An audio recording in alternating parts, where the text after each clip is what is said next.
IFM News. IFM News. IFM News. Lokal. Nulaing-laing ti pagkikitaan ket saan apaabak ni Ilocano. Ipakita na ti kabaelan na aging gana ang magunudan na digiti arapaap na. Kas kuma digiti Sirib Awardees iti kalkalpaslaeng a Sirib Awards 2026 anaangay iti Centennial Arena. Arig na makapaaling gaget a bilang tinasaksyan ti news team. Naamuan, adumani sa nga ribo, dagiti estudyante ana ikanti pamadayaw, manipod, kadigiti na dumaduma nga ili dito'y Ilocos Norte.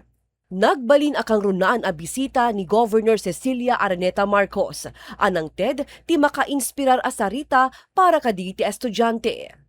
Iti pa nagtultuli ti programa ket nakita tayo ti ina ti Pimusay a palarong pambansa athlete, a pagpanpan na launay ti Ilocos Norte ani Mark Dave Nicolas. Bit-bit ti ladawan ti Pimusay nga anak na, ket ditoy at tinurong na ti stage a pangalaan iti pamadayaw. Saan ang nagawidan ti ina ni Mark Dave iti nagsangit.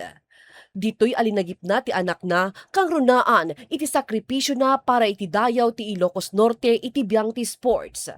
Nupay kasta ket makita kadi iti matana, iti naimpapuswan na panagyaman iti PGIN, iti daytoy anagunudan ti anak na apamadayaw.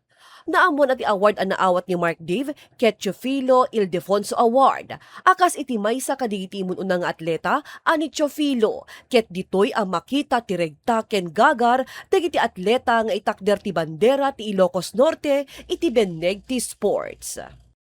Damag lokal. Para iti IFM News, siak ni Idol Tony G. Tatak IFM. IFM News. IFM News. IFM News. Lokal.